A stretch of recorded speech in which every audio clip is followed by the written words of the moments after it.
Welcome to the Season for Speed podcast. I'm Kyle. And I'm Matt. You can find us on Facebook, Instagram, and YouTube at Season 4 Speed, the number 4. Please follow the podcast on Spotify, subscribe on iTunes, and leave a rating and review.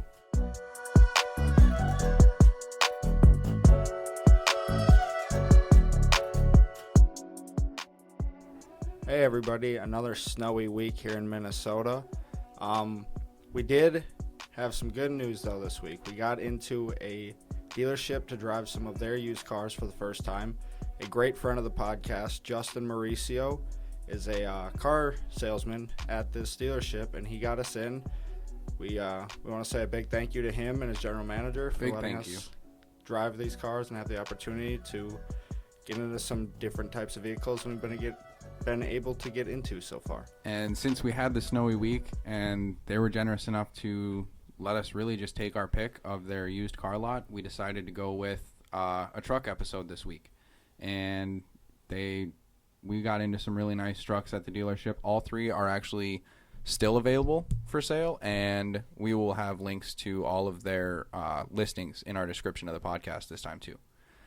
We got into a 2018 Raptor, 2016 Sierra SLT to compare against a 2016 F-150 Lariat with the 3.5 liter EcoBoost engine. It was a good week to get into the trucks, dealing with the snow. We obviously weren't going to get any good drives in driving sports cars. I wasn't even messaging any private party owners because I just knew, there's going to be snow. Nobody's going to want to take their nice cars out. This was a good opportunity to get into trucks. Yeah. Next week we don't have another chance of snow for like 10 days. No, so and hopefully we're getting a little bit of melting today. The sun's out. It's nice. The roads aren't actually that slick. So hopefully next week we'll be back into a nice range of sports cars. Yeah, and they did say over at AutoNation that if they get in any cars that we want to drive, just let them know and we can come in and drive them. We have an open door pass there, and that is so highly appreciated. It's huge for the podcast. It saves weeks like really this. Cool. It's going to really help open the door to other dealerships as well once they see that we're trustable with these dealerships' cars and reviewing them, and hopefully gaining some traffic into this Ford dealership. That will help us out a lot as well. Yeah, if you buy any of the cars we talk about on the podcast, please let us know, because that is... We mentioned that before, write in if you're actually looking at any of these that we talk about. Yep. We'll get right into it with we're going to start with the F-150 so that we can break up the F-150 and the Raptor, kind of start and finish there. We drove a Lariat there. They currently have it for sale for... I had the price, $36,795. It's got 32,000 miles on it. It's a 2016.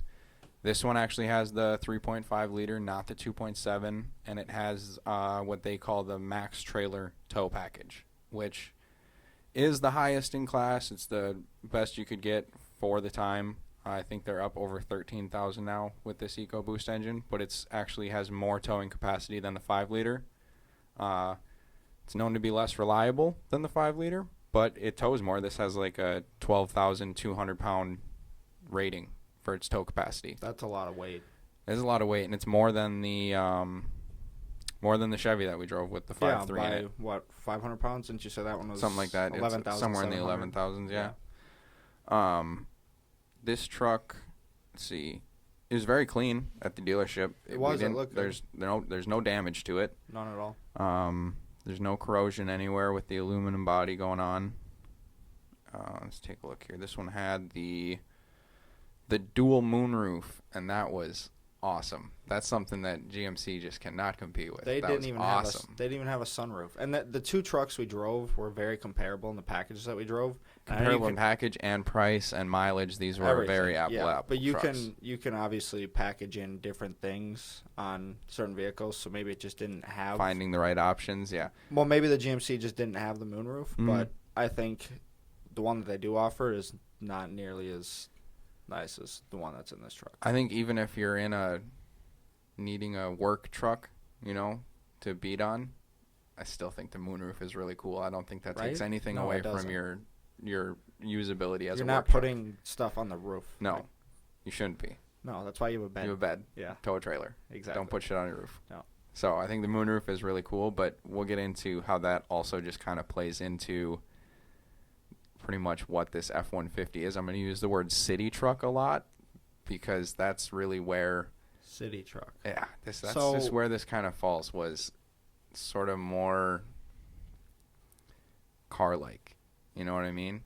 Isn't it supposed to be intended that way? To like feel that way when you drive it? Exactly. So it fits how they designed it. They've designed it to be that way, and it feels that way. And that's just a big difference from the Chevy, and they're just for what feels like completely different lifestyles. I You guess, know what I mean? But at the same time, even though the Ford feels that way, what if it, and it probably does, perform better than the GMC in doing work truck things? Right. So I don't know why you would go a I say it different route. outperforms it in numbers, yes. But then when you start looking at the feel of it and the interior and whatnot, I get what you mean in that aspect. you know, I'm more comfortable getting the inside of the Chevy dirty and cleaning that out, and because it's not as kind of beating again to the city truck and kind of car feel of the F-150. When we're sitting on the inside of this car or truck, I mean, it's very it's hard to it's very comfortable feeling, you know what I mean? It's very soft, it's very trying to be more luxurious, even though GMC is supposed to be the luxury side of Chevy. yeah. This Lariat F-150, which is a mid-range, is still trying to be more luxurious feeling. It captured that kinda like the Ford, the luxury feel on the inside. It had the It's nice the look modern of what it was trying for. It had the nice modern screens and all that good stuff, you know, the heat seats, all that stuff. All the lighting. Exactly. But it didn't have the feel, the build quality. Exactly. The build So quality. they went for especially. the look of it, and it fits the look. But then when you start actually feeling everything, you don't feel like you can be rough with any part of the interior. No, it makes me feel like it's going to start rattling and squeaking 10 years down the line. Exactly. And it feels like bumping up against stuff or getting stuff dirty and cleaning it all the time is going to ruin a lot of the shit on the inside of that truck. I feel like that's when we'll get into the Chevy, how it feels much more, obviously much more well put together, in my opinion. It feels much more solid. Everything in there feels more tough and more durable. Yeah. Everything in the F-150 felt very trying to make you feel comfortable instead of rugged. Yeah. You know what I mean? No, and it fits that very well. I hear you. And that's where I was going with the F-150 is if you're just driving in the city every day and you're not driving to a dirty shit job, like when I drive to work, I couldn't get this truck dirty every day. You literally have a work truck. Yes, I bought one with rubber floors Yeah. because my opinion on trucks is to get a dirt cheap one that's for utility. It wasn't and dirt. Your truck was not dirt cheap. It wasn't dirt. It was the cheapest in that body style within 500 miles of here. Okay, that's fair. That's where I went. But you I spent a decent I amount spent a on decent a amount on reliable it. truck. I went for reliable, the newest possible, but the lowest package in that because I don't want to have any luxury in my truck, really. I just want the utility out of it because I want to have a car with it. Yeah, you know what I mean? I get that. Tool for the job. Yep. Some people, their tool for life is to just have a truck and drive it every day, all year round. And then if those people are just driving to a city job and that's your thing is you need a truck, whatever, drive a truck. If you have a nice one, this is the one to get if you're just driving around in the city all the time, agree. maybe towing a boat around to the lakes. I would agree with that. Yeah. It was more fun. This was like an everyday driver It car felt like I was of a truck. I wasn't driving a boat. It was responsive and fun And had some get up. Yeah. This was the truck that you just drive every day. You know what I mean? It's not a work truck. I wouldn't want to be working shit in this truck. I would want to. But I'm the boat sure to the it lake does is it just so fine. well. It does it much better in the numbers. Yeah. But I just don't think the interior would Can hold up to yeah. it. I hear you. Especially the interior. I hear you on that. The outside of it, just the way it looks. Again, back to. I'm not that big of a fan. It's like a city truck look. It doesn't look like a super squared off aggressive truck. I think they made it even worse with the pointy headlights. But now the newest one, the 2022 model that's coming out, where they went back to a big block headlight in the front, looks really good. Yeah. Looks squared off again, looks like an aggressive truck. This one doesn't look that aggressive. My coworker bought a 2000 and I think it's a 18 or 19 with a regular cab short box with the Lightning package, and that's had a different hood and it's lowered and different rims. That looks really good. It looks mean. That truck really looks good. aggressive. Yeah, I've seen it. It looks really good. This one in this package with this dark blue that it has and the chrome bumper and the chrome grill and all that, he has painted grill or a painted bumper and I believe color match grill on his truck. That helps it look much better. This one with the chrome everywhere on this truck with the lariat package, the appearance package everywhere, is very not aggressive. It's you know not, what I mean? It's again back to city truck. Yeah, it's trying to be luxury truck, and it does that well. GMC does that too, though. GMC is trying to just be yeah, they do, and they're trying to be the luxury version of Chevy. And I think this, at this trim level, is doing better. Yeah, the GMC still feels like a work truck. It is, even with all the bells and whistles. It didn't.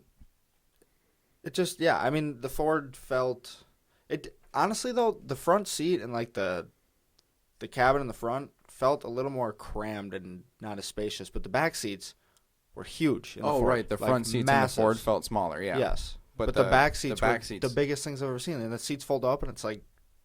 And that's, as Justin pointed out, has a lot to do with the fact that their back doesn't have a transmission tunnel. It's flat. Yeah, that's nice. They keep it completely flat in the back from that's end probably to why end, and that adds so much extra room to the back. But that also has to do with the ride height. Yeah, you mentioned right away when we got in that one. Oh, this feels much higher. It is. That's what I'm saying. When you're, it just that, and honestly, I don't like that in the appearance. It's like super tall and like. I get it for usability on the inside. It makes sense. Really, it works. Nice. Yeah, it's really nice. You can fit a dog bed back there. I bet that has a lot to do with it. But thinking about usability like you that, get a lot of camping and stuff. You get a lot of body roll. You do get a lot of body roll. This was a lot softer than the Chevy. Yeah. The steering response was a lot quicker. It was. There's much less dead zone up top. Throttle too, much more responsive than in the Chevy. And this had a 6-speed. Everything was more. The transmission was more responsive. Transmission was more responsive. It was quicker in this. Yeah. This has better fuel efficiency and the gauges. Let's talk about the gauges. You mentioned that right away with the Chevy about the Chevy the gauges up top and then the gauges in this. The Chevy has the 3 big gauges or the 2 big gauges, you know, your RPMs and your speed on the side, and then they have like 4 on top. There's a strip of 4 circled out gauges. I think it was like 5 even. It might even be 5. There's too many. That's my point. There's circled out gauges.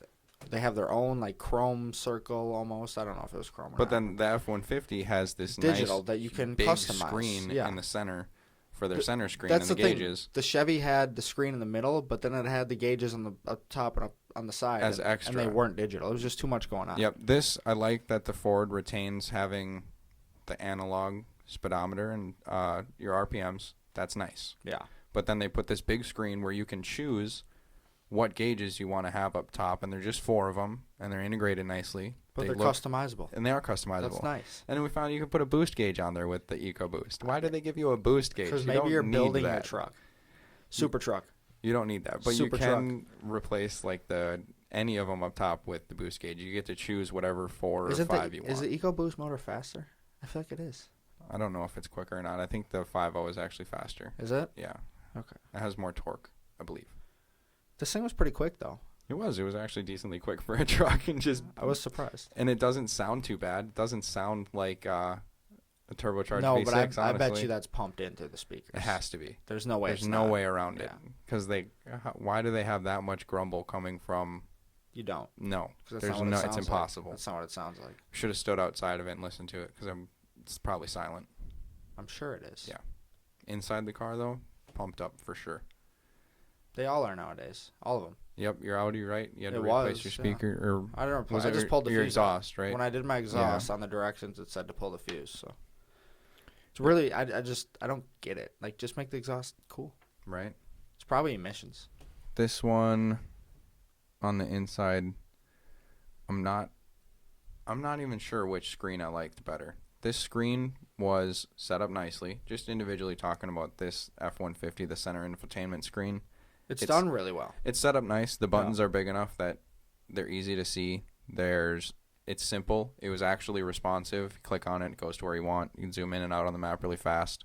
The layout of their whole center stack with the four-wheel drive shift being above the trailer steer assist is nice. They look good. They're clean. The 4 dials all set to the side, all equal distance apart, look good. Too many buttons. Too much going on. The steering wheel. Hold on. To the steering wheel. Let's stay on the center quick. There are so many buttons on this center stack. Buttons and little outlets and knobs all over the place.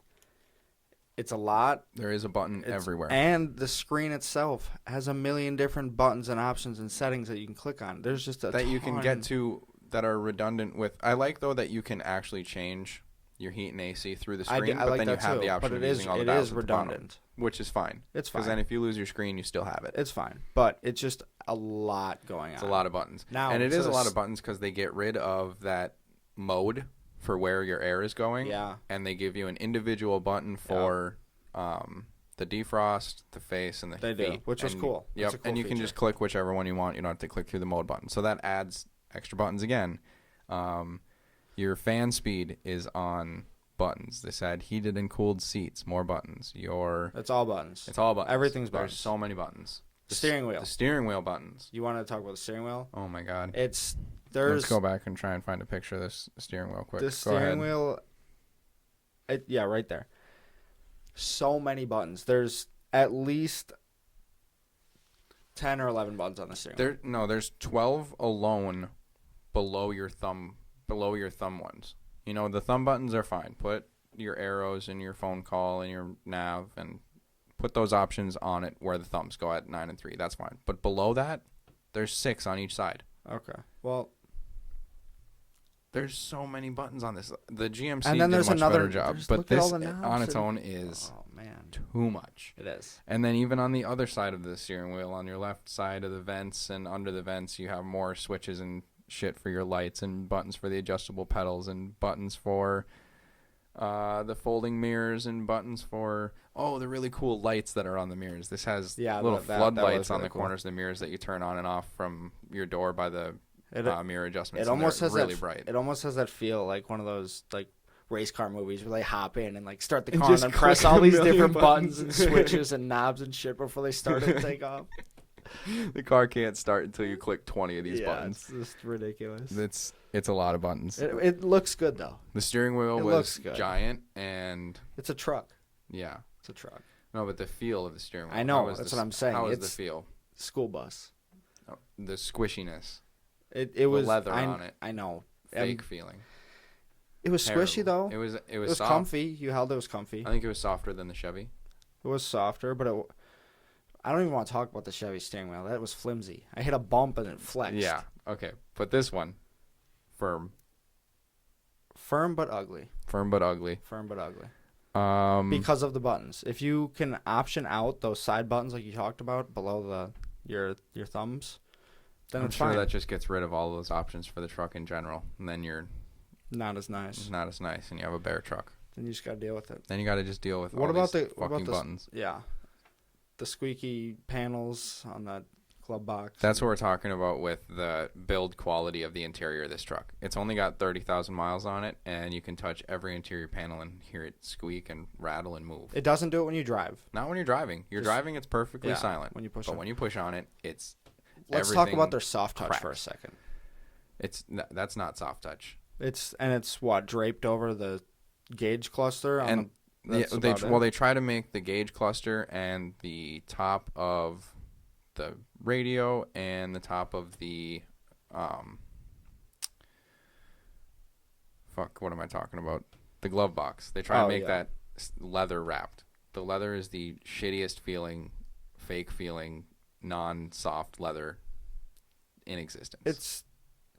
Nope, Toyota's is worse, but this is bad. It looks good. It looks great. It looks really good. And if you don't care, if you just want the looks, obviously you're buying a truck, So a lot of the money's going into the drivetrain.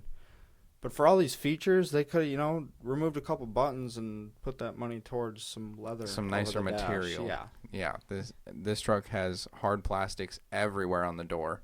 Pretty much your arm area and above your arm up to the lock But is in my opinion, soft touch. that's what gives this truck the modern future feel, is it has all these features but not as quality materials versus the GMC where it feels a little more dated. yes.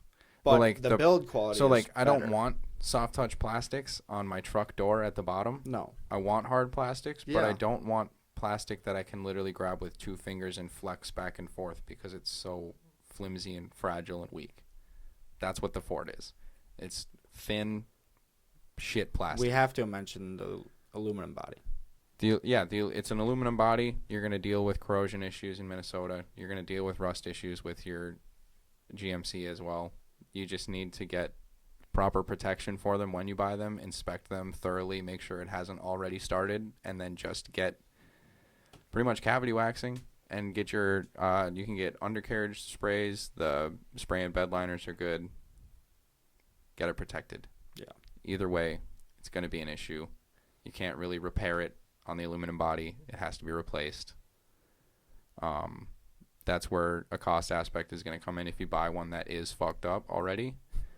But this one was super clean. This one was very clean. I didn't see any 30,000 miles on and it looked great. No It looked like blemishes. 0 miles. Okay, the guy that Didn't feel like 0 miles with the creaking and shit, but it looks like 0 miles. the guy that did build this truck when it was bought brand new, the packages, not a fan of the LED taillights being a package. Like, if you're going to get LED taillights, I think the they LED should comes come with lariat, but then the headlights aren't. So it had LED, like, modern taillights, but just the yellow halogen headlights, and it did not look good. It looked really awkward to me. And we looked at one truck, 2 trucks down, that was a lesser package. I think it was an XLT that was optioned with the nice, what do you call them, HID Yeah. headlights.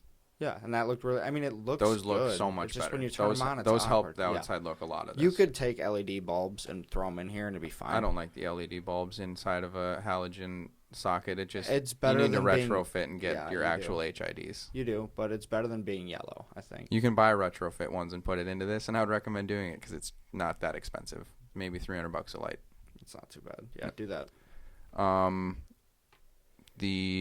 Did this one have paddles? Was this the one with paddles, or was that the Raptor? I think the Raptor had paddles. The This didn't Raptor have had them. paddles. This had no paddles. This has the little button on the side of the center shifter, which Yes. I actually don't like that much.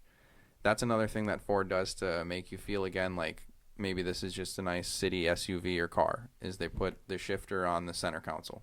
I don't like that. I prefer the shifter up on the steering column because it opens up all that extra room for storage and cup holders. And that's why the Ford felt more crammed up front than the GMC because of where the shifter's placed. Because it makes you feel like Yep. you have less room in the middle. You have armrest and cup holders, and then a tiny little cubby tucked away up front. It doesn't make you feel like you have less room. You literally do have less room. Yeah, you literally have less Yes. room. You're more crammed up front. It's not. It looked good. But it felt feels good. more Yeah, it was, like you're in a nice driving exactly. SUV, not not this big truck. Exactly. Even though it sits up higher, and you get a lot more body roll in the corner, this thing bounces all over the place. But the ride was smoother. It's very The smooth. ride was more smooth than this. Yeah. It didn't clunk over bumps. It really ate them up nice and had a nice soft damping to it. You know what I felt though with this? The really fine like cracks in the road. I felt a lot of Felt more through your ass or through the steering wheel? through my ass, I think. Like Yeah. it just had some 'Cause like it's soft- wobble. 'cause It it was- felt like unstable Yeah. over small bumps. It didn't just. It's not stiff. It didn't just rumble over the small ones really quick. It just kind of. It's still going through all these undulations through each little bump, which you felt, and you really felt in the Raptor. It was super smooth and super soft, but you really felt yourself Yes. rolling over every single bump. Yep. The truck feels, I think, smaller, even though it sits up higher than the And- GMC. Like when you're driving it, Yeah. it feels like you're driving a smaller vehicle. Yeah, it feels easier to manage the size. Even with all the body roll and how soft it feels, it still feels small. Even with where you're sitting To higher, me, it feels I think- skinnier. Yeah, I wonder what the width comparison is. I didn't look that up, but it does feel smaller. It does. It felt like you had I more. can agree with that. It almost felt like you did have more lane to work with in it, and it was easier to keep right where you wanted down the track. It had the lane assist, didn't it? I don't remember. I think it did, and I turned that off because I hate lane assist. I did too. Stop but if you turning want my that steering wheel. feature, it's on that truck. I don't know why you would want that feature. I wouldn't. I just highly recommend against it. What was it that we drove that had the most aggressive The lane BMW. keep assist? Oh, The 2019. The 2019 330 that we drove would rip the steering wheel out of your hands back into your lane as soon as you started to drift. And then if you were going around a corner while doing that, it would start vibrating through the wheel and like shaking you back into your lane. Terrible. It was really that bad. needed to be off right away. I did not like it. So aggressive. But it was hard to turn off. It was hard to turn off. He said it was like go into integrated. menus. Yeah. It was. But at least once you turn it off, it stays off. But that needs to be. Does it? Yeah, you save that in your settings. No, because he said No, he said that was one you could save in your settings, and he has it turned on because he likes to use it. I thought he told us that the engine, the start-stop, was deep in the thing, and it turns on every time. Yeah, the start-stop, not the lane keep. Okay, I thought it was both those. No, the start-stop is when you have to go in and turn off. The lane keep you can keep off, which I would recommend. Terrible. Yeah, that's horrible. It was aggressive. It worked well. It did what it was trying to do, but it was damn aggressive. So, final on the F-150, good city truck. Good everyday truck if you're just going to an office job and you want to drive a truck because you've got a ton of shit to tow around and you don't want to have an extra car and trucks are your thing. F-150 is a good city everyday cruise around truck. Is that the one you'd pick to buy? No. No? Because I don't city cruise around in my truck. If I'm going to cruise around, I'm going to get in my car. Okay. That's why I bought the utility truck. That's going to be used for the winter for towing and occasional summer towing. I don't have a boat yet, so I don't have a reason to have a truck for boat towing. It's for carrying my snowmobile around and bringing shit to my house. That's and it for, towing my car around because it doesn't have an engine, sadly. You got to get one. I know. You it's got to coming put it soon. in there. Yeah. It's coming soon. It's got to get in there. It's on lifts right now in the garage, waiting for me to take the steering rack out and the steering post, and then I'm going to replace that, going with an E36 conversion. I was going to do an E46 to a 325iX, because that's actually a faster steering ratio than the M3 of that version, but I'm actually just going with a 325iS from an E36, switching over to a low profile shaft that will allow the headers to go through, because otherwise they're in the way. Because this thing is, I showed it to you. There's like 6 different links on this steering. It's terrible, and it looks like a horrible time. That's a big issue with those and their steering. Is this when they're good, but it's still like 4.5 turns or something like that each direction, lock to lock. That's ridiculous. That is ridiculous. It's like a 9-turn steering wheel. Yeah, it's crazy. Yeah. So we're going down to something that's going to be closer to, I think it's at like 2.25 each way. Okay. So cutting that way down. Steering's going to feel way better. Yeah. I'm going with E36 M3 inner tie rods, still E30 outer tie rods until I switch over to that KW suspension kit, and then I can get whatever I want. But I need something that's still going to fit what I have on there, because I'm not changing the suspension yet. I just want to get it driving. You just want to drive the car. You want to have a car to drive. Right, and I need to do the post conversion just to get it to fit, so I might as well pull the rack out and do that conversion right now while it's easy to get to. Yeah. So I don't have to go in there later. That makes sense. So waiting on that, and then brake boosters next, and then I can buy the engine, get that built up, and get it put in. It might take longer than the end of winter. Yeah, it's going to. Yeah. But by the end of the summer. I'm not going to keep setting deadlines. It's going to be done this year. No, it's not. Yeah, it is. No, it's not. I hope so. I want it to be, because I want to drive it. I want it to be. You know, that's why I bought it, so that I could drive it, not so that it could sit and be a project. But you haven't been working on it. I know, it's sad. I need to buy shit for it. I want to. I would love to. But now you're buying a sled instead, so. No, I would love a new sled. That's going to set you back how much more? A little bit. Yeah. So it's just going to sit even longer. No. Yeah. And then you're going to end up buying a car No, because I told myself I don't get another car till this one. As soon as this one is running and driving, the truck should be paid off, and I can get a good daily that I can drive year-round, and then really just have the truck for utility, which I fucking bought it for, so it can stop being my daily driver. Because right now, it'd be great to have this loaded up GMC as my daily, because that's what I have, is only a daily. But once that moves into just utility, it will fit that more perfectly than this loaded up GMC would. I would feel so bad having this GMC as a utility truck. Yeah. This is a daily driver. This is what I would have to be if I didn't want a car and I just wanted to daily drive this to work every day year round. Base model with Bluetooth, basically. Exactly. That's what I needed. Yeah. Because I need my radio driving 3 hours up north to go snowmobiling. That's what the truck's for. We're going to use it a lot this winter. Yes, we are getting ready. We went out on a quick ride. Sucked. Terrible. My back hurts, man. We need more snow. We need some grooming. It was harsh. My back is sore too. It hurts. I'm like sitting crooked on my chair right now. Yeah, I got like 100 miles in with my dad on the North Shore, and then we called it because it was just too rough. And I stopped in Hugo with you, and we put on like 35-ish miles of just absolute torture down the trail. Not cool. Not cool at all. Once we get more snow, we'll be out riding more and hopefully getting new sleds. Yeah. Because you're planning on maybe getting one, but you want car parts first. I want car parts first. Yeah. All right, let's talk about this GMC. I would feel bad about leaving this GMC to just be for utility. It's a really nice truck. It's a really nice truck. And the outside look of it, much better with these square headlights up front. This truck looks so good.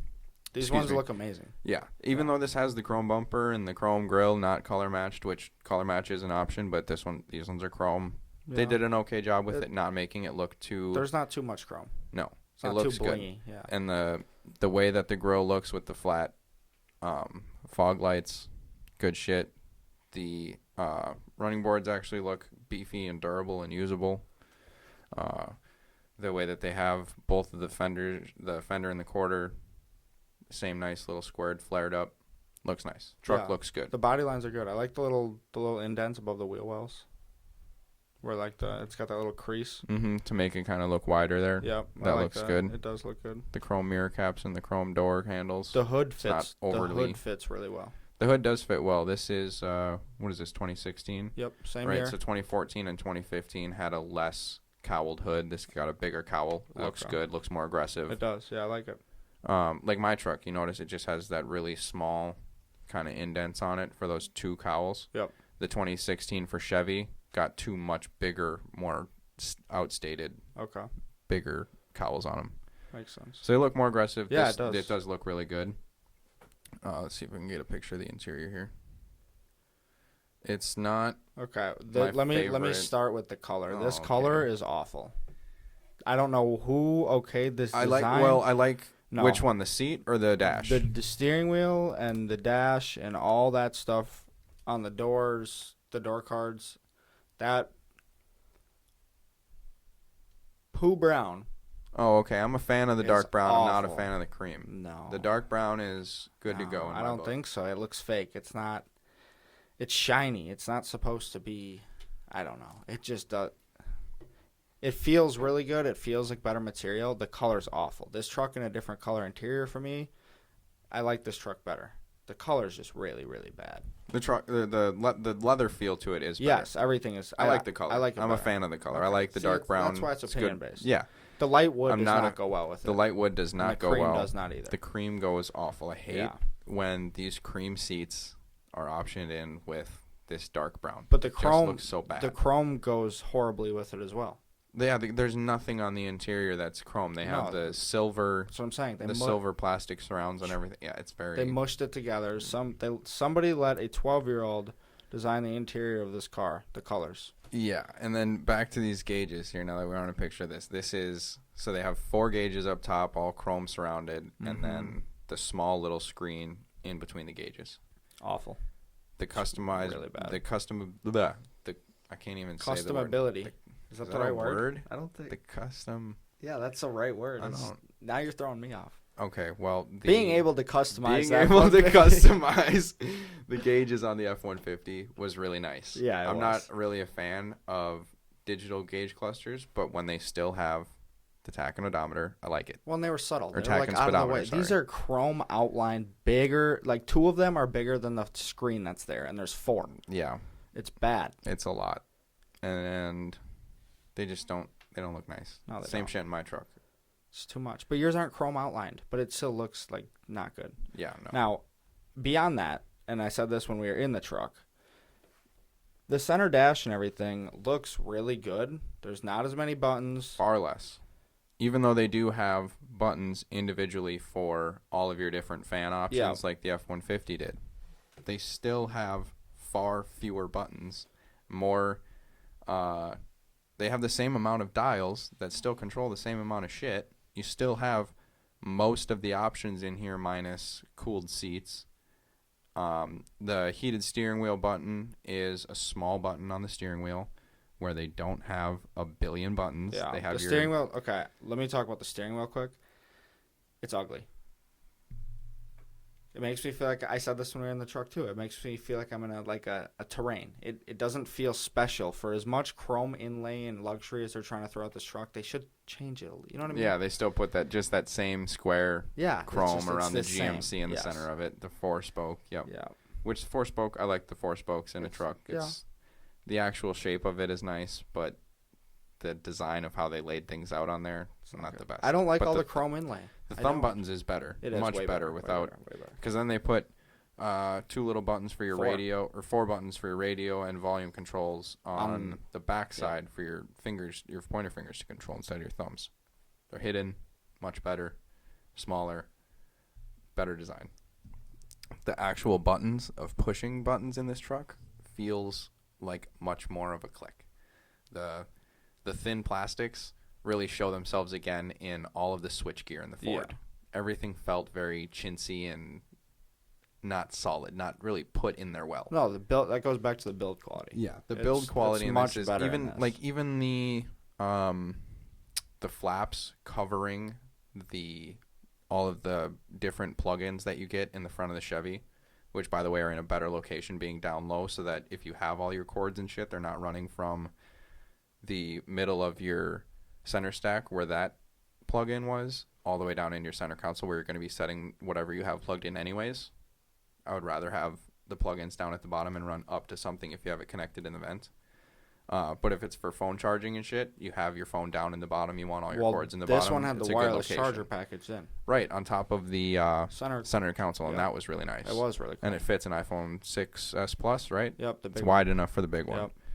Yep. But what I'm saying is even the flaps covering those plugins and stuff feel more solid and like. Oh, I know what you're. As you're opening it, that's a thick piece of plastic that takes a bit of pressure to open because it's solidly pressed on there. The Ford was flip it.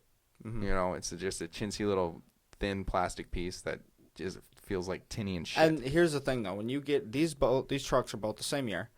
When you get in them, you notice the Ford just feels newer. You don't like if you're looking at these trucks alone, the GMC feels like it's an older truck than the Ford. But when you look at the build quality, how things are put together, the GMC, like I feel like they focus more on all the leather, you know, the quality. It's always been that way too. So if you look back to when I bought my F-150, okay, at that time it was my absolutely daily driver. I needed a truck that I could drive to my city job, and I wanted a nice looking interior that felt more modern, felt like I was getting more than what I could buy. Yeah. Right? Looking at a 2004 Chevy, those big giant square buttons, it's like not a very modern or attractive looking interior. It still looks like their interior from 1995. Yep. Okay. So that's the whole reason that I went with the Ford, and I think that's the reason that a lot of people go with the Fords is because these are their daily driver. I just need a truck. That's why my dad got one. I'm pretty sure. 100%. Because he got all the features. And he needed the interior feel of this really nice looking interior. Of this is more than what I got. This is more of a luxury than I got. He got like the platinum, like top F-150 package. And it is at the time of when those are so nice. I just want to say that, like the top platinum package. We didn't get to drive one of these there, but if we did, I'm sure we will get into one eventually when we get into the actual luxury ones, like a Denali. When a Denali shows up, they'll have a platinum on the lot. Probably.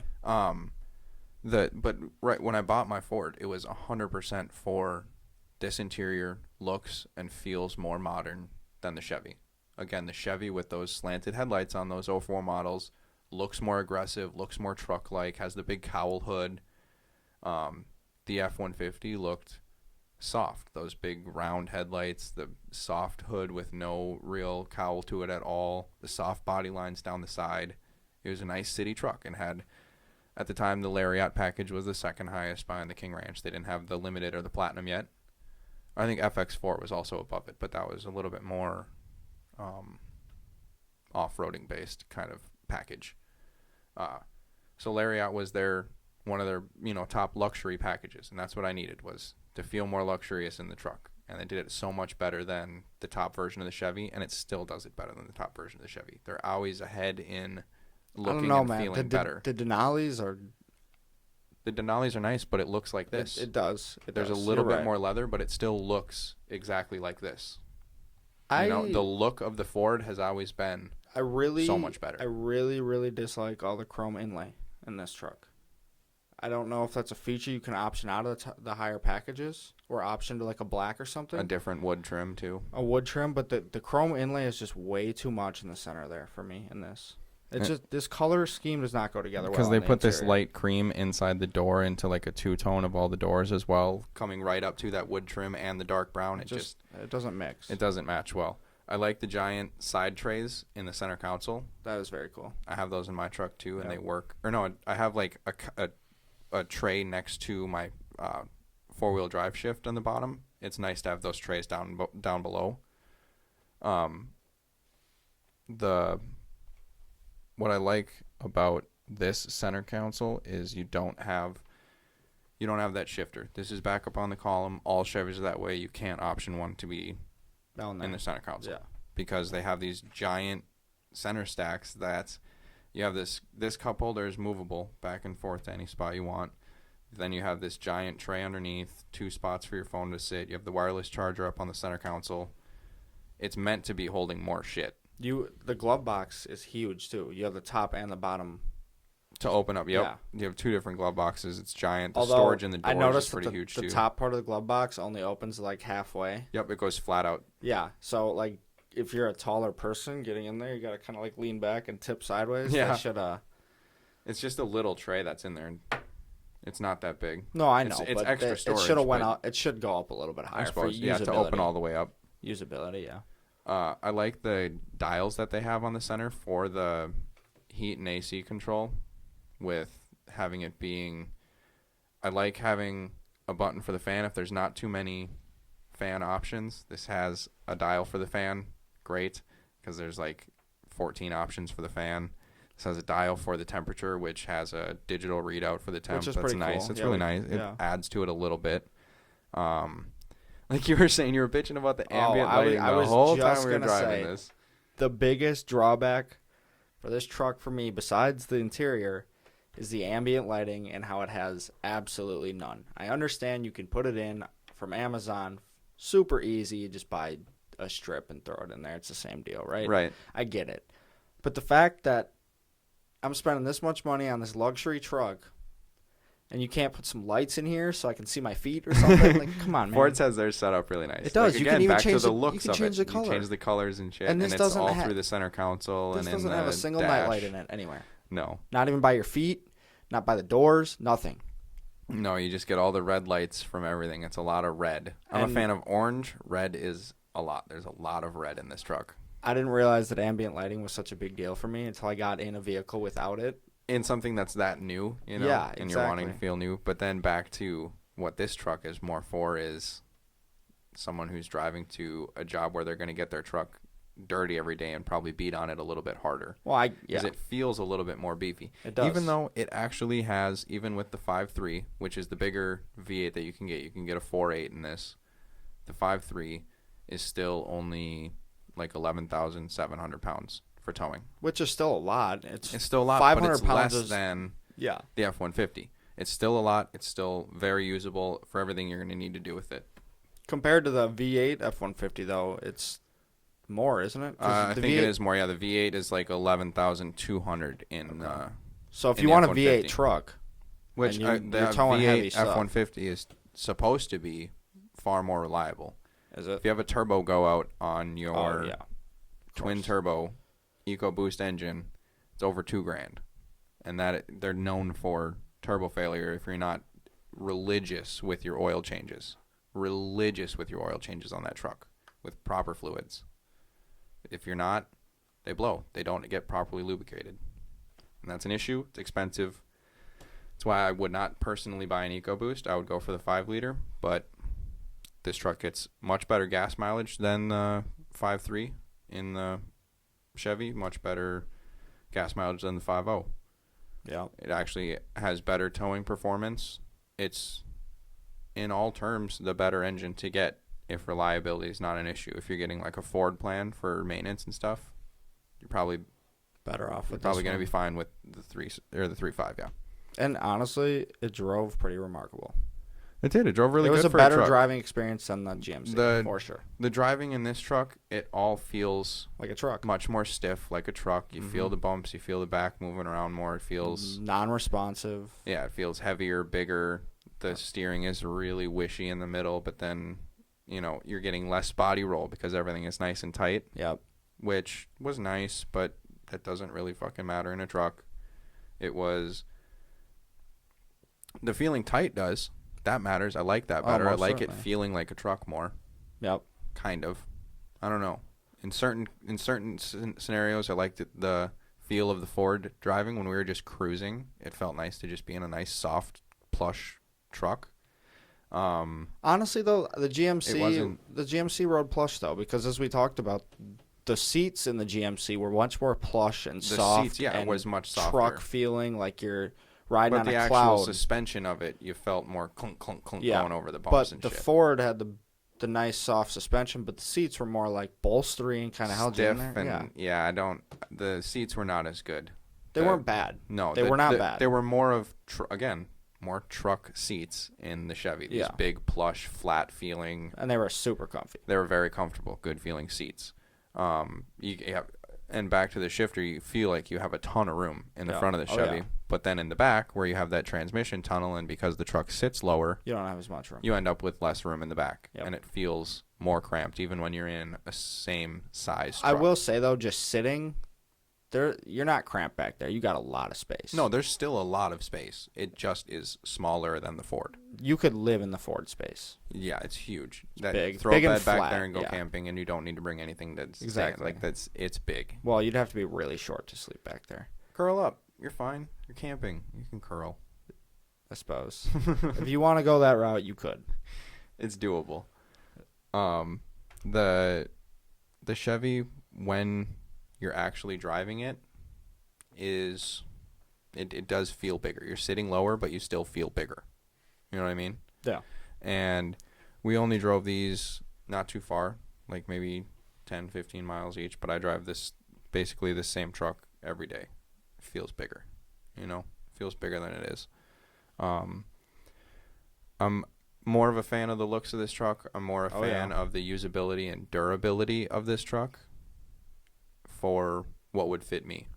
If I was back in Mankato doing that job and driving that drive, the F-150 is the route to go.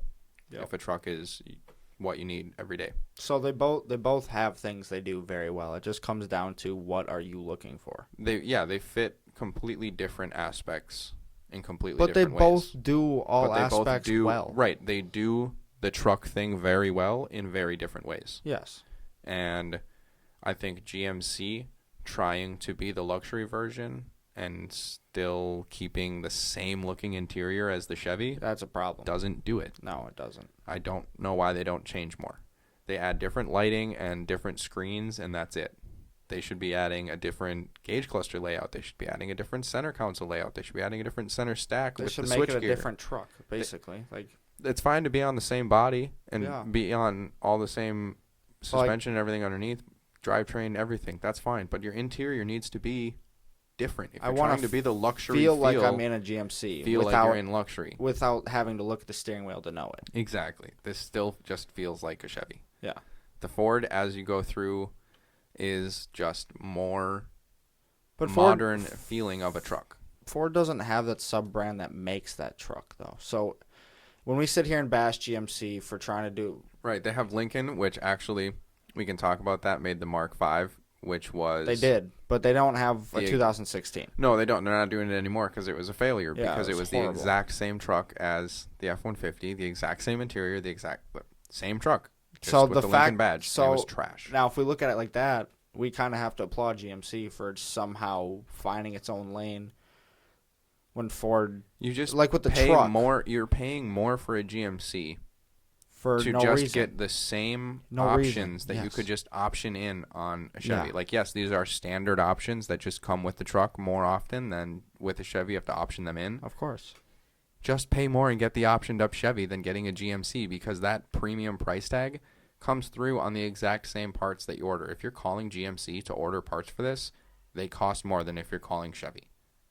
And You're if getting money the isn't same shit for if the money inside. isn't a problem for you, then ignore everything we're saying. But like most people, money Even if is money's an not object. a problem for you, why are you getting the GMC? Is literally just to look at me.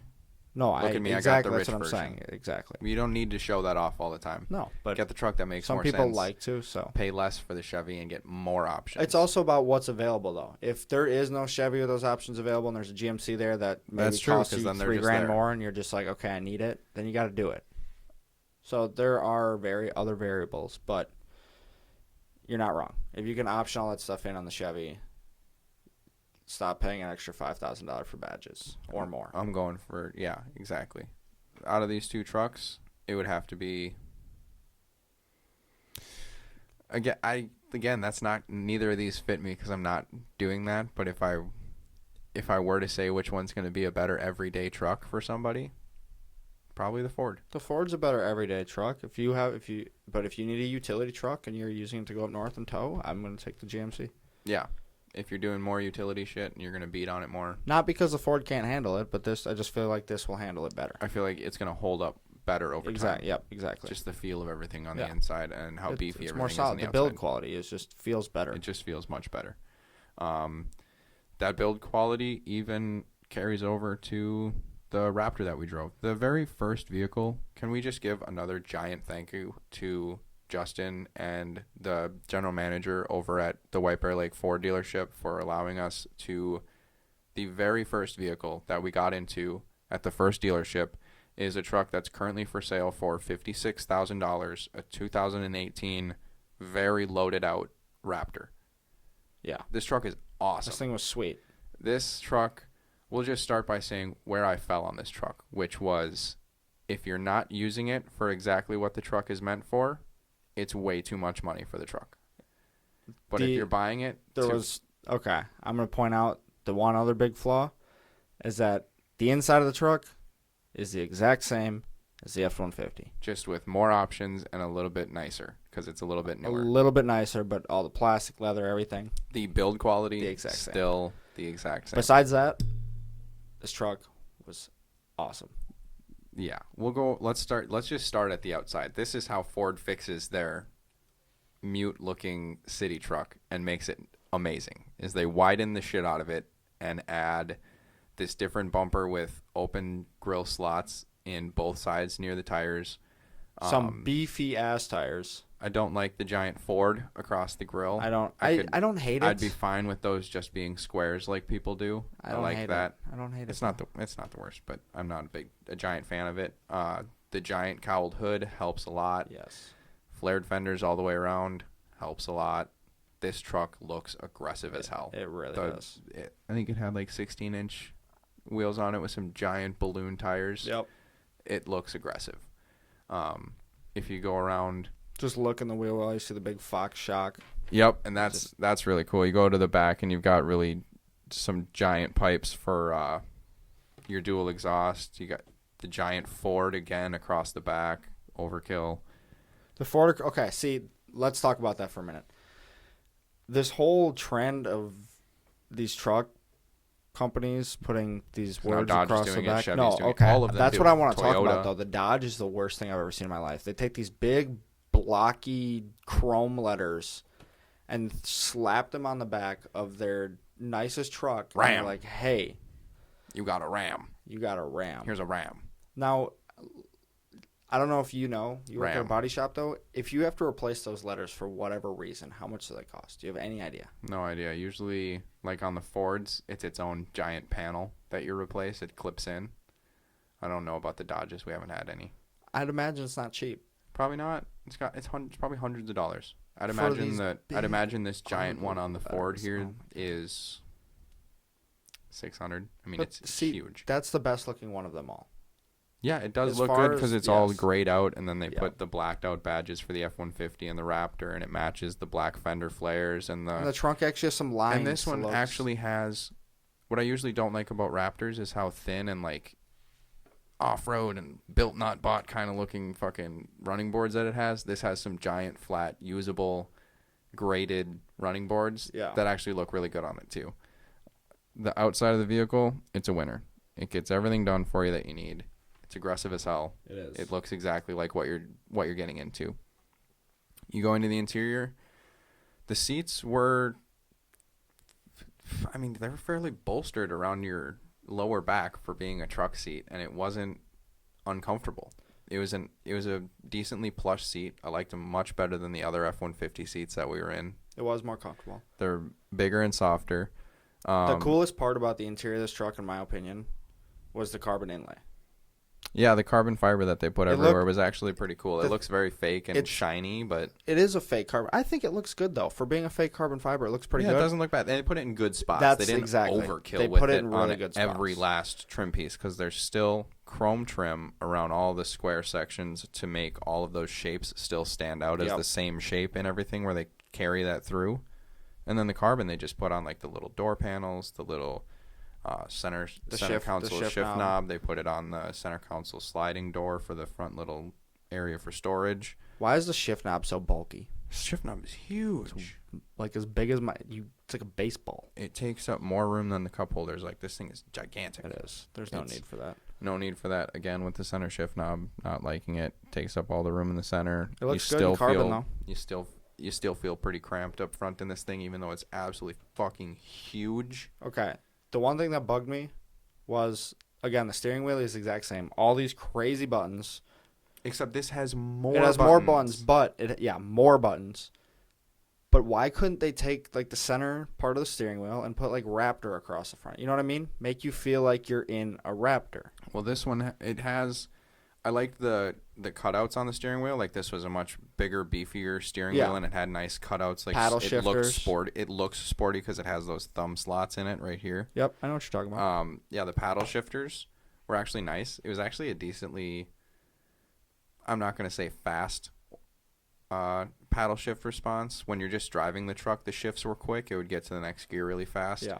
But the downshifts and the actually clicking up through the gears with the paddle shifters was less than speedy. It's a truck. It's fine to be a little bit slower. It was definitely faster than, I don't think it was actually, yes. So it was the 6-speed that we drove. So the 6-speed in the Lariat was slower than this 10-speed that was in. That's a 10-speed transmission. Which, again, was really bad for using the paddles. Because if you're in gear 7 Yeah. and you want to come down to 3 to get your RPMs up to go around a corner and try and have some fun and like slide around a little bit because this thing eats the snow, you don't slide around. You just run right through it. It's amazing. It is. So you're trying to click down to get up into a higher RPM, get your turbo spooled up, and you're clicking the damn shifter 4 times Dude, to get down to the gear you want. I was driving this thing just an automatic, and however they have the gearing set up, I was going 35 miles an hour down the road. And it had already shifted 5 times. No, I was in 8th gear. 8 times. And it does a really bad job about skipping gears. Like if you're going up, it should be going 1, maybe up to 2, 3, 4, and then start going 6, 8, 10. It doesn't. I don't think it skips at all. It shifts 10 times to get to the 10th gear. And then That kind of scares me. I don't know why, but it does. I just feel it's like a lot going on. And Yeah, exactly. now it's a lot that could go wrong. Chevy in this year, in 2018, backed out and said, fuck you, we're not putting a 10-speed in, came out with their own transmission that wasn't very good. Surprise, surprise, Chevy can't make a transmission very good. No, they can't. They come back to Ford and this partnership for this 10-speed, and now they're sharing this 10-speed in all of their new trucks too. I don't like the 10 speeds. It's always shifting. You're never not shifting through a gear. It's ridiculous. It is ridiculous. It's worse than I say it's worse than a CVT. I feel like it's going to lead to a lot of problems because there's a lot of different things that can go wrong. I think so too. Because it's moving all the time. All the time. It's always shifting. You never get a break in it. The transmission heated up really fast. The transmission was up to temperature before the truck was because it was fucking shifting so much. But wow, is this thing nice. It was a lot of fun. It was so much powerful. fun. It's so powerful. Baja mode. This truck had like 7 modes. It had like snow, mud, sport, whatever, and then Baja. The Baja mode, I would not recommend going into the Baja mode on public roads. It's the most uncomfortable ride ever. But it's it rips. It does it will not shift until you hit red line. It just won't. And it loosens up the suspension to what feels like the absolute loosest setting you can possibly get it to. And every time you take a turn, you're maxing out your front wheel into the corner, maxing the suspension to the top. Like the fender is higher than the windshield. I feel like you're about to flip. It's crazy. You're going over bumps and you're just whoop, whoop, whoop, bouncing 3 or 4 times over every single bump. I would not want to take corners high speed in this thing. It's probably fine, but the body roll is ridiculous. Even in sport mode. You put it in sport and it automatically puts it in rear wheel drive only, and transmission gets really quick, throttle response gets really quick, steering gets tighter. Quicker. I wouldn't say really quick. The throttle response was you're right. The crazy. throttle response was not top notch. No. But it was noticeably different from all the different modes that you'd click through. Yeah, definitely. Well, I think Baja had the most responsive throttle. I think because it held the gear so much. Exactly. Even in sport mode, it was still shifting for you all the time. Yeah, but Baja really it would not shift until you got to a red line. Yeah. We didn't stay in Baja very long. That was a weird mode. It was a really rough ride. It's ridiculous. But the staying in sport mode puts you right in the 2-wheel drive, and then you can change your steering independently from whatever mode you're in. They you had get sport, steering. comfort, and normal. And it was very noticeable between the 3. The comfort was super soft, and you needed an extreme amount of input to get around a corner. The sport got really tight, artificially too tight, honestly. Wait, I think not tight. It was still heavy. Wishy at the top. Heavy. Extremely artificially heavy, and I didn't like that very much. So I would keep that pretty much in normal all the time. The comfort, yeah. The normal works. The difference just between fine. sport and comfort was huge. You had so much input to go around a corner. It was like one extreme versus another. It wasn't subtle. It wasn't like. And it's almost too much of an extreme in either direction. Because I feel like driving on the highway with that much loosey-goose in your steering wheel, I don't like it. Unstable. Yeah. I feel like that truck would be unstable at high speeds. That's what scares me about it. Yeah. This truck felt more comfortable ripping from like 30 to 60. Yeah. And not slipping in the least. If you need a truck that just runs through the snow and doesn't kick the back out on you, it just kind of slides a little bit and then just eats through it and keeps going. This truck is a monster with the snow. This isn't a work truck. No, all that loose suspension is no good for towing things. No, this has the high output 3.5 liter EcoBoost engine, which has more horsepower. It's like over 400, I think, or over 400 foot-pounds torque. I don't remember. I don't have it pulled up right in front of me right crazy. Now. It's a fast truck. But it has lower towing capacity than any of the other trucks, 8,000 pounds, which is still very usable. You're maybe not comfortable pulling a giant camper behind you, but you're fine with a boat. You're fine with sleds. You're even fine with a car. You might just feel the trailer a lot. The feel of it. We didn't get a chance to go into tow mode and see exactly how stiff that makes your suspension, but the suspension is very noticeably changeable in every mode. So I'm hoping that a tow mode would make it super fucking stiff so that you're going to be able to tow comfortably. It can't get that stiff if it can only hold 8,000 pounds, so you know what I mean? Right, but that's also a lot to do with the engine and the transmission. Well, of course, yes. So if you're coming down a little bit on towing, you're coming down a little bit on... Well, you're not coming down on comfort in your ride. You put that thing in comfort mode, so and that was the softest ride we've felt yet. That was amazing. Road, you just didn't feel bumps. No, it just ate rode right over everything, them. yeah. The damping was great. It'd go down and slowly come back up. It wasn't jarring like when in the GMC, which was so tight and so heavily sprung and damped, it'd shoot you back up over every bump you felt. This was really slow in compression, and it was great. It was. The ride quality, amazing. That's a daily part of this truck. It's ginormous. You feel like you're in the sky. You feel like you're taking up absolutely every inch of the lane side to side. You have to not care about the environment to drive this truck. It's ridiculous. Like, because of the gas mileage and the size and just... So this truck starting out with no options, and this truck is loaded in option. It has... What option did we find it didn't have? I don't think we found... The ambient, the color changing ambient lighting. Right. It has a single color for the ambient lighting. Oh, no. There's no change for the color. Oh, no. Big deal. That's the only thing it didn't have. And so this truck starting with no options, $53,000. Brand new? Brand new. They have this one for sale right now with fully loaded all of those options. How many miles? $55,000. I thought it was... I'm looking really quick at the miles. I'm pretty sure it's decently low. It's 48,000 miles. Pretty low. So 48,000, I don't think this thing has lost a lot of depreciation, but none of these ever do. These are very purpose machines. You want to buy this truck for exactly what it does, or don't buy this truck because it is so much money. You're literally buying all of the powertrain and the suspension under this truck. Yeah. And honestly, you can have fun in the F-150. Yes. You can get all of the interior bits that you can get in the Raptor other than the seats. You can get it in other packages in the F-150. And that you can have fun. It's not nearly as much fun. Not but nearly if you as much just fun. And wanna you can go through the drive around and the parts catalog for the F-150 is endless for the ridiculous shit that you can snap on your truck for different grills and hoods and bumpers and lights and blah, blah, blah, blah. So much shit. And they actually have a studio for that at the dealership, at the Ford dealership. You buy your truck, and then you can pull around back into a private garage that's all lit up with LED lights and has full display surrounds on all the walls of all of the aftermarket Ford stuff that they offer for your truck. Not all of it, but a lot of it. But then they have catalogs. But then they have catalogs. Endless they have their most popular ones there, like rims, grills, bash bars, mud flaps, the running boards, the bed covers, all that kind of shit. It's all in this huge room that you just pull your truck into, and you just select all your options of what you want to take home, which even is on really the cool. used trucks. Yeah, which is really cool. It's really cool. So you can get better exterior styling with a lesser F-150. You're not going to get this crazy, soft, awesome ride. You're not going to get this much power, but you're going to pay a hell of a lot less. These trucks are ridiculously expensive for what you're getting. And that's not something you want to...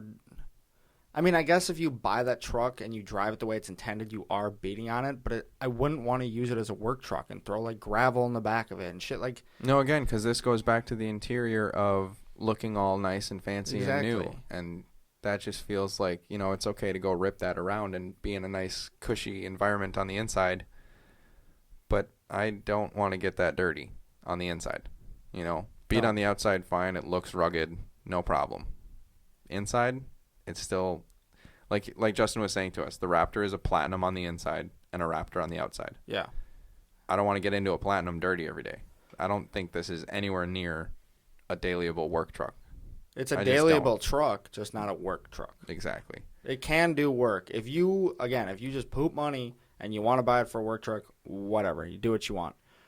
But if you're really trying to spend your money wisely and you need a work truck, don't just go buy a Raptor because you want a Raptor. It's not gonna. Yeah, if you need to go to work every day and you need to have a truck every day, $53,000 buys you a lot of truck. Oh yes. A lot of top end GMC and a lot of top end F-150 without getting into a Raptor.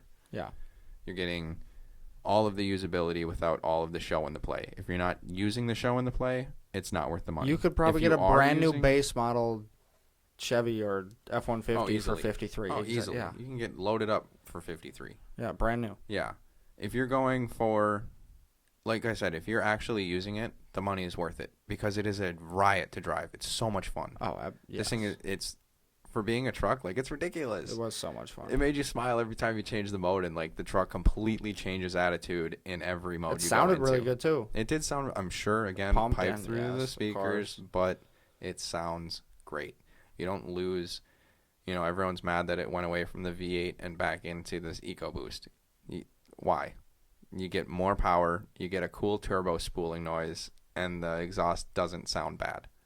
It still sounds growling. It's a good truck. It's a good truck. This truck's fucking crazy. I like the little red center stripe at the top of the steering wheel. Very race car. I don't know why you're racing. Maybe when you're just bajaing, you need to see that too. I wish they would have But it's leather very wrapped race car. everything. I wish they would have gone with a real leather wrap in this truck. Real leather wrap. I yeah. mean, because all the same. A higher quality it's- than It's the same. the shit that they put in all the other ones. Yeah. Yeah. It's not the best feeling, but it is great looking, and the driving is amazing. It was so much fun. It's pretty much worth what you're paying if you're actually going to be using it for the intended purpose. That's what all these trucks are, is get it for the intended purpose. The Chevy or GMC, its intended purpose is to be more rugged and to be beat on and to be a more work truck. And if you need to drive a work truck every day and have a dirtier job, that's as nice as you should get for luxury on the inside anyway. Because as soon as you start getting into an F-150, more purpose-built to feel like a car that's raced. Yeah. More purpose-built to be the city driving, softer feeling, more Dailyable drivable truck. Yeah, that's exactly what it is. And they all fit their intended purposes really well. Yep. Each truck fit what it wanted to be really well. So It was a good week. Again, it was a great week. hopefully next week we will be back into some sports cars. We're going to have some nicer weather here. Hopefully stuff gets all melted out and we can get back into doing some fun reviews of cars. It was really good to switch up, do some trucks. It fit really well with the weather that we've been having. It's going to be And great just having a this good- available to us because that gives us opportunity to drive more cars you see every day, Mhm. for like an SUV episode Mhm. or a small truck, in future episodes. And it's going to give us a good opportunity to do exactly like we did here, where we picked competing trim levels of different brands and got into a really good comparison of here's what this is for, here's what this is for. When we're just selecting private party cars, it's like the Audi week. It's like the week that we drove the BMW and a Mitsubishi and a... It's random. It's whatever it's- we can get into. It's what's available. Yep. That's cool. That's actually for sale. That's ready for us to drive. We have some cars lined up that are not for sale. People that are willing to let us come and drive their own personal vehicles, their own builds. We have those scheduled out, but they're waiting for, again, nicer weather. Hopefully this week we can get into a few of those. Minnesota's not a great time of year for this in Minnesota. No, not at all. But we're making it work, and this dealership is a huge opening for us to keep going on slow weeks like this and actually get good podcasts out. And for there you guys. are some actual really cool cars that come through these dealerships. Yeah, he just sold. We were going to drive a Taurus SHO and a GTI when we were there, but both of them were no longer on the lot. But shit comes through all the time, and we just got to keep our eyes open, and they're really local, so we can just pop up there. Justin's pretty open with his schedule for us, and we really appreciate that, and we really appreciate the flexibility of the dealership letting us come in there and just take these cars out. Yep. Any questions, comments, write us. Otherwise, see you guys next week. Give us a follow and subscribe. Thank you. Have a good day. Bye.